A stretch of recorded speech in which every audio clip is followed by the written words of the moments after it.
My wife Martha collapsed in our Toronto kitchen on a Wednesday morning in March. One moment she was pouring coffee. The next she was on the floor, eyes wide but unseeing. The paramedics said it was a stroke. She was 62 years old, and in the span of 7 minutes, our entire world shifted. The doctors at Sunnybrook Hospital gave us the prognosis with careful, measured words. Martha had survived, but the damage was significant.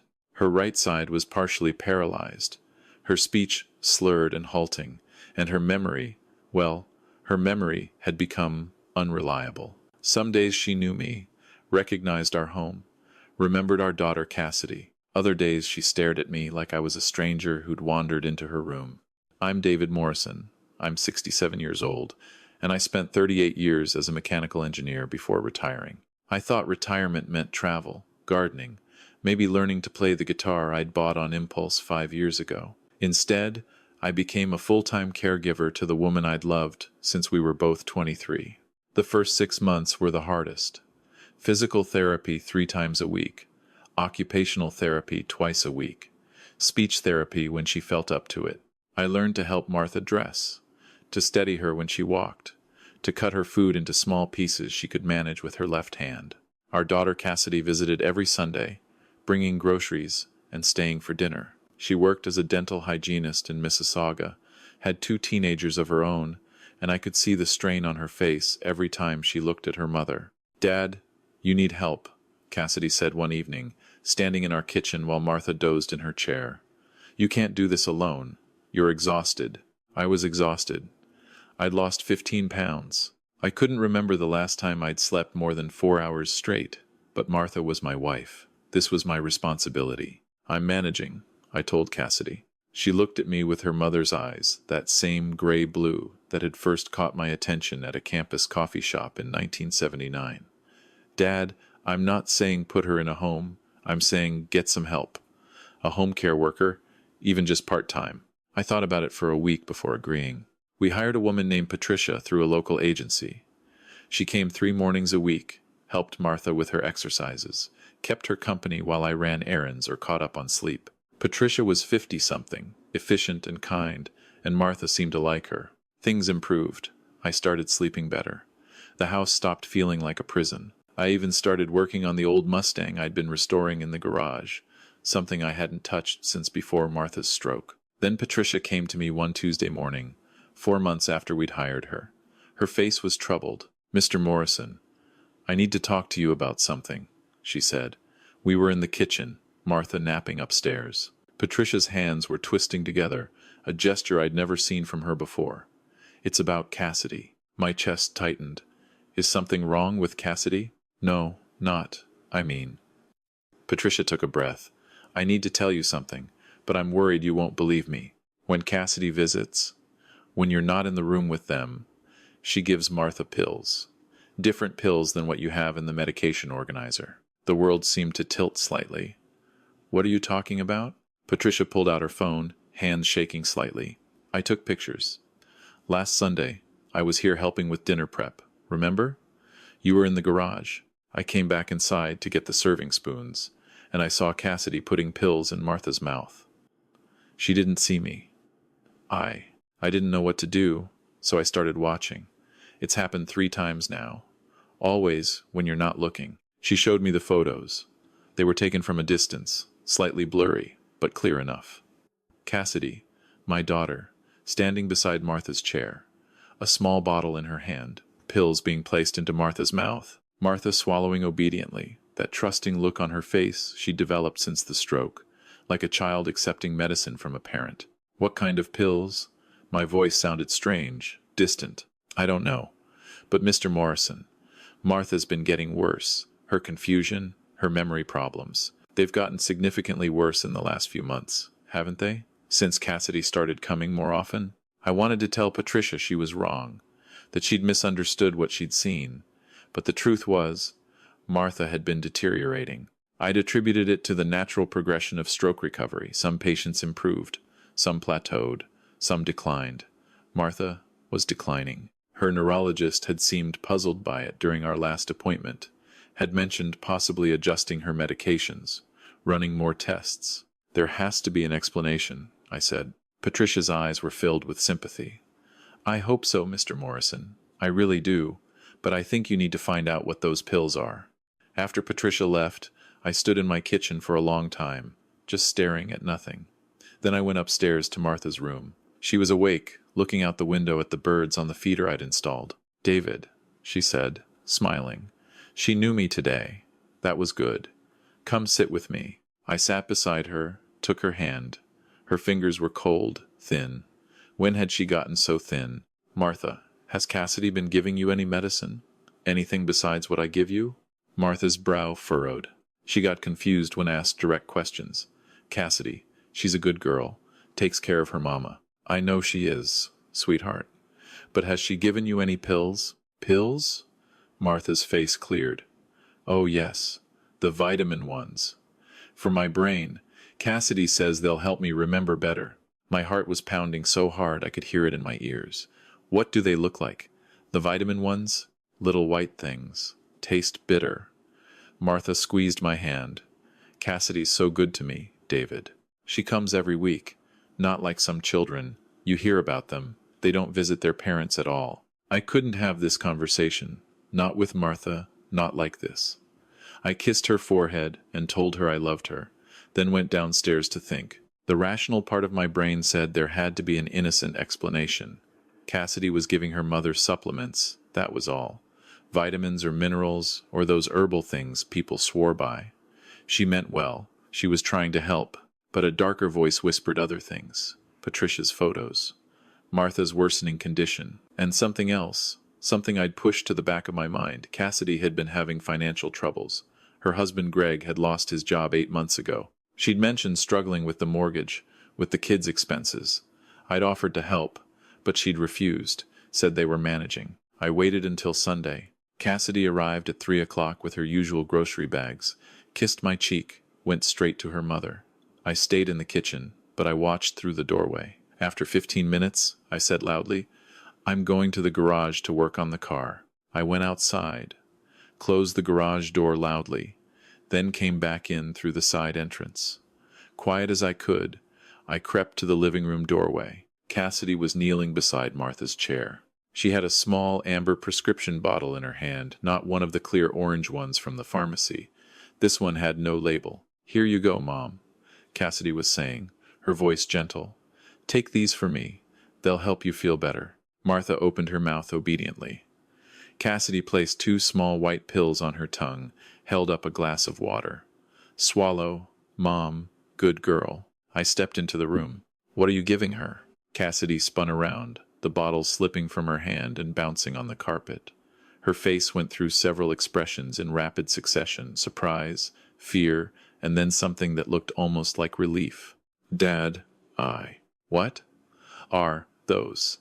I picked up the bottle. There was no label, no pharmacy information, just a container with approximately 20 white pills inside.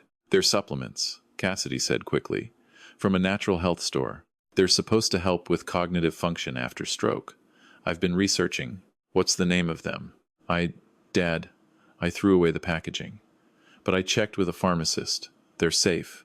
Which pharmacist? When? What's in them? Cassidy's face was crumbling. Dad, I'm trying to help. Mom's been getting worse, and her regular doctors aren't doing anything. Her regular doctors are doing everything they can. My voice was shaking. Martha, sweetheart, how do you feel after you take these pills Cassidy gives you? Martha looked between us, confused and frightened by the tension. Tired. They make me sleepy. How sleepy? For how long? I don't. David, why are you angry with Cassidy? I wasn't getting anywhere. Martha couldn't give me reliable information in her current state. I looked at my daughter. We're going to the pharmacy right now. We're going to find out exactly what these are. Dad, that's not necessary. It's completely necessary. Either you come with me, or I'm calling the police and having them analyzed as evidence. Cassidy's face went white. Evidence of what? I don't know yet. That's what we're going to find out. The pharmacy was a 10-minute drive. I left Martha with Patricia, who'd agreed to come on emergency notice. Cassidy sat in the passenger seat, silent, her hands clenched in her lap. The pharmacist on duty was a young man named Omar, who I'd dealt with before when picking up Martha's prescriptions. I handed him the bottle. Can you tell me what these are? Omar opened the bottle, shook one pill into his gloved hand. He examined it, then pulled out a reference book and his computer. After 5 minutes of searching, his face had gone serious. Mr. Morrison, can I ask where you got these? Just tell me what they are. These are diazepam tablets. 10 milligrams. Generic Valium. They're benzodiazepines, anti-anxiety medication, muscle relaxer, sedative. He looked at Cassidy, then back at me. Is someone in your family prescribed these? No.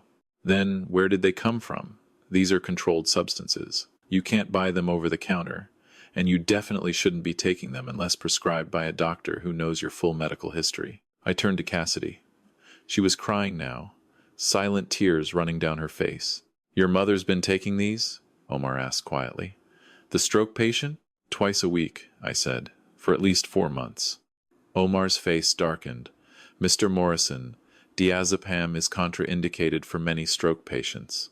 It can worsen cognitive function, increase confusion, cause memory problems. If she's been taking 10 milligrams twice a week for 4 months, he trailed off, then said firmly, you need to take her to her doctor immediately, and you need to tell them exactly what she's been taking.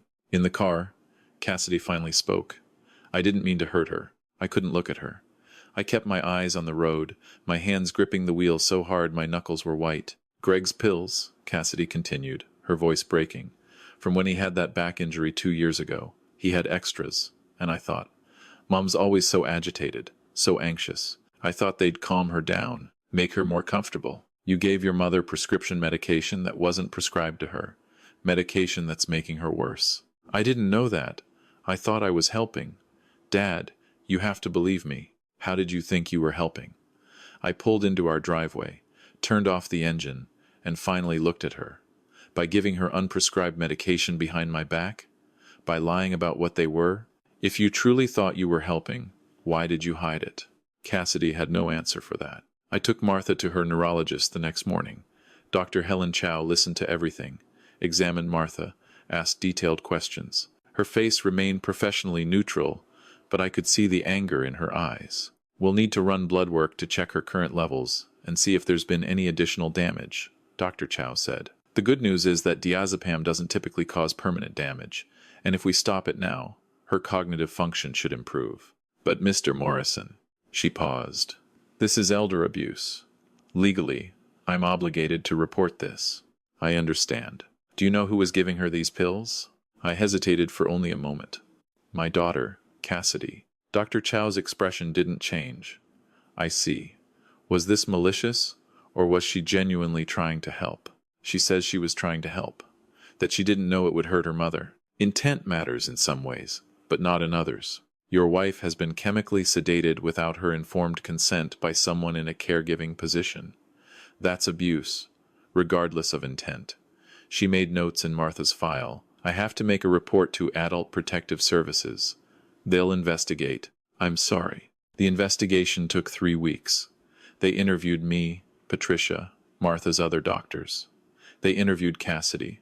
They examined Martha's medical records, the pills, everything. In the end, Cassidy wasn't charged criminally. The investigator said that because she genuinely believed she was helping, because Martha hadn't been permanently harmed, and because I'd stopped it as soon as I found out, they were treating it as a case of severe negligence rather than intentional abuse. But Cassidy was barred from providing any care to Martha. No unsupervised visits. She couldn't make any medical decisions. Her name was put in a registry of people who'd been investigated for elder abuse. Cassidy called me 2 days after the investigation closed. Dad, I'm so sorry. I never meant. I know you didn't mean to hurt her. But you did hurt her.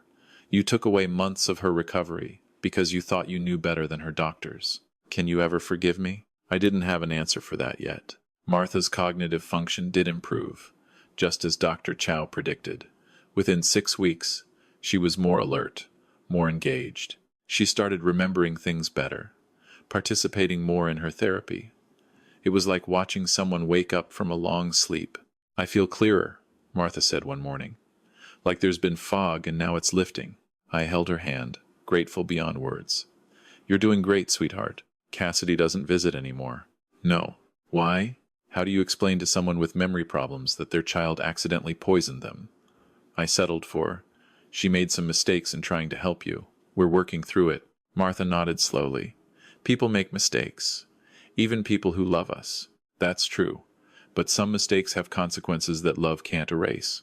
It's been 8 months now. Martha continues to improve. We have a new care routine. New supports in place. Patricia still comes 3 times a week, and we've added another care worker for the evenings. I'm attending a support group for caregivers of stroke survivors. I'm learning about boundaries, about accepting help, about recognizing when someone's help might actually be harmful. Cassidy sends cards. She calls once a week to ask how Martha is doing. The conversations are awkward, strained. Her teenagers ask why they can't see Grandma anymore. I'm not sure how to answer that either. I've learned some hard lessons through this. I learned that good intentions don't override the need for proper medical care. I learned that you can love someone and still harm them. I learned that, as caregivers, we're vulnerable to people who offer help, even when that help is dangerous. I learned that trust has to be earned, even from family, especially from family. If you're taking care of someone vulnerable, a parent, a spouse, anyone who can't fully advocate for themselves, watch for warning signs. Be suspicious if someone is giving your loved one medication or supplements that you didn't approve. Ask questions. Check bottles. Talk to doctors. Trust your instincts. And understand this. If someone is truly trying to help, they won't need to hide what they're doing. Real help happens in the light, with full knowledge and consent from everyone involved. Anything else isn't help at all, no matter what it's called. Martha is napping now in her chair by the window. The afternoon sun is making patterns on the floor. She'll wake up soon, and she'll know who I am. She'll remember what we had for breakfast. She'll ask about the birds outside. These are small things, everyday things. But after watching her disappear into confusion and fog, after nearly losing her to someone's dangerous good intentions, these small things feel like miracles. I'll spend the rest of my life grateful for them. And I'll spend the rest of my life making sure no one takes them away from her again.